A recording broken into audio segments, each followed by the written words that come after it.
Mari kita belajar hal yang menarik di program Bible Everyday hari ini. Kita lanjutkan di 1 Raja-Raja pasal yang ke-13. Ini kisah tentang abdi Allah dari Yehuda. Namanya tidak disebutkan, tetapi awalnya abdi Allah ini kiprahnya begitu mengejutkan, kiprahnya begitu luar biasa, membuat siapapun yang membaca kisah ini terkagum-kagum di awal. Betapa tidak, ketika Yerobeam sang raja berdiri di atas mezbah sambil membakar korban, maka atas perintah Tuhan datanglah seorang abdi Allah dari Yehuda ke Betel. Dan abdi Allah ini begitu berani menegur apa yang dilakukan oleh Yerobeam, bahkan lebih daripada itu. Mari kita baca.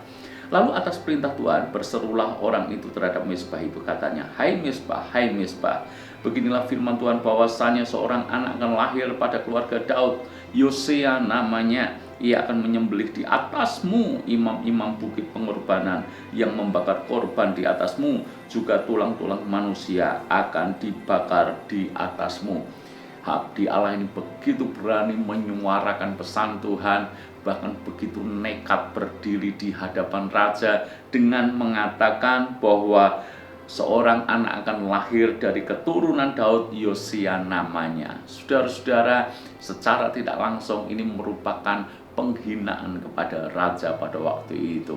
Tidak hanya itu, pada waktu itu juga ia memberitakan suatu tanda ajaib, katanya, inilah tanda ajaib bahwa Tuhan telah berfirman bahwasanya mezbah itu akan pecah sehingga tercurah abu yang di atasnya. Ayat yang keempat, demi Raja Yerobeam mendengar perkataan abdi Allah yang diserukannya terhadap mezbah di Betel itu, ia mengulurkan tangannya dari atas mezbah dan berkata, tangkaplah dia. Tetapi tangan yang diulurkannya terhadap orang itu menjadi kejang, sehingga tidak dapat ditariknya kembali. Mezbah itu pun pecahlah, sehingga abu yang di atasnya tercurah sesuai dengan tanda ajaib yang diberitakan abdi Allah itu atas perintah Tuhan. Sampai di sini abdi Allah ini mengawali dengan sesuatu yang luar biasa. Sangat berani menyuarakan pesan Tuhan, tanda ajaib menyertai pelayanannya. Bahkan Raja Yerobeam yang tersinggung, yang marah, mencoba menangkap abdi Allah itu. Orang yang mencoba menangkap tangannya menjadi kejang. Abdi Allah ini dilindungi Tuhan luar biasa. Tidak hanya itu, tanda ajaib yang dikatakannya benar-benar terjadi. Mezbah itu pecah. Perkara ajaib, perkara supranatural Tuhan nyatakan melalui abdi Allah itu. Dan kemudian saudara-saudara, ketika Raja Yerobeam melihat akan hal itu, Yerobeam tersadar bahwa dia butuh belas kasihan Tuhan, karena memang Tuhan menyertai abdi Allah itu. Kemudian Raja Yerobeam mengajak abdi Allah ini bersama-sama di rumahnya, menyegarkan badannya, dan hendak memberikan hadiah kepada dia.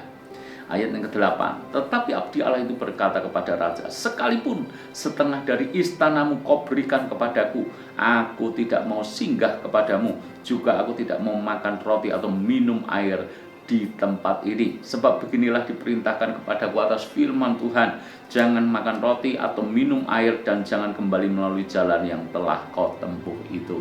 Saudara-saudara, abdi Allah ini begitu konsisten dengan perintah Tuhan. Bahkan dia berkata terus terang kepada Raja Yerobeam, mau diberikan setengah dari istanamu pun dia akan menolaknya. Dan roti atau minum pun dia akan menolaknya, karena Tuhan sudah memerintahkan hal demikian kepada dia. Menolak hadiah dari raja, menolak jamuan dari raja. Abdi Allah ini begitu konsisten dengan perintah Tuhan. Di titik ini saya sangat salut, saya sangat kagum dengan abdi Allah ini.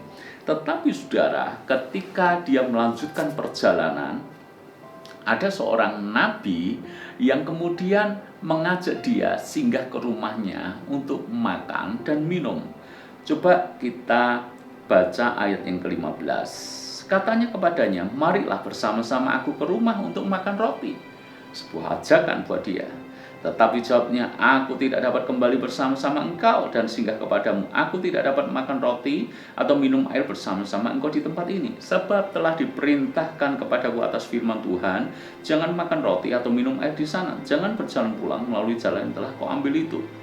Lalu jawabnya kepadanya, aku pun seorang nabi juga seperti engkau. Dan atas perintah Tuhan, seorang malaikat telah berkata kepadaku, bahwa dia pulang bersama-sama engkau ke rumahmu, supaya ia makan roti dan minum air. Tetapi ia berbohong kepadanya. Kemudian orang itu kembali bersama-sama dia, lalu makan roti dan minum air di rumahnya. Seorang nabi, dia membohongi abdi Allah ini. Nabi ini berkata, aku juga seorang nabi dan atas perintah Tuhan, malaikat telah berkata kepadaku untuk mengajak engkau pulang ke rumahku untuk makan dan minum.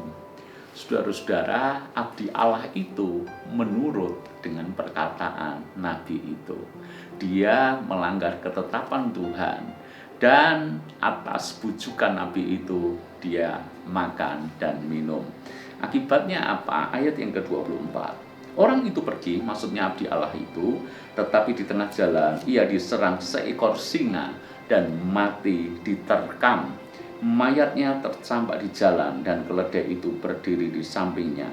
Singa itu pun berdiri di samping mayat itu. Saudara-saudara, abdi Allah ini akhirnya naas sekali karena di tengah jalan dia diserang singa dan mati diterkam. Hal ini terjadi karena dia melanggar ketetapan Tuhan. Hal ini terjadi karena dia melanggar perintah Tuhan. Pertanyaannya, bagaimana mungkin seorang abdi Allah yang awalnya begitu luar biasa, begitu konsisten, begitu ketat melakukan perintah Tuhan, tapi tiba-tiba dia sedemikian mudah untuk diajak bergabung untuk makan dan minum, sekalipun orang yang mengajaknya ini mengatasnamakan Tuhan atau membohongi dia. Mana letak kesalahan dari abdi Allah itu? Abdi Allah ini bagaimanapun punya andil kenapa dia akhirnya mati diserang singa. Dia tidak berjaga-jaga, dia tidak waspada. Tidak waspada dalam hal apa?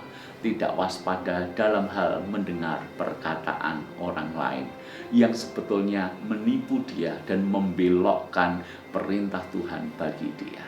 Sekelas abdi Allah yang mendengar suara Tuhan secara langsung, mestinya dia cukup peka untuk bisa membedakan ajakan nabi ini adalah perintah Tuhan atau tidak. Tetapi seolah-olah dia kehilangan kepekaan untuk membedakan akan hal itu, sehingga dia gampang dibohongi dan akibatnya bisa fatal bagi dia. Apa yang kita bisa pelajari dari hal ini, ibu bapak saudara semuanya? Yang pertama, belajarlah untuk mengikuti perintah Tuhan, memiliki keberanian untuk mengikuti perintah dan kehendak Tuhan.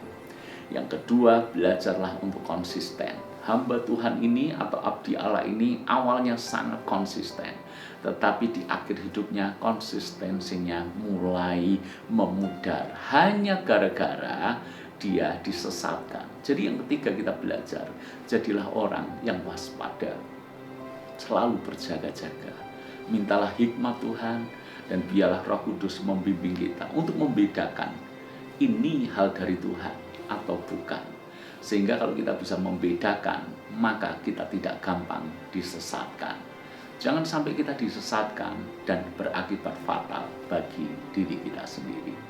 Saya percaya kalau setiap hari kita minta tuntunan Roh Kudus, minta bimbingan Roh Kudus, maka dia akan memberikan ketajaman kepada kita, memberikan kepekaan kepada kita untuk membedakan nasihat yang benar atau tidak, untuk membedakan ini dari Tuhan atau tidak.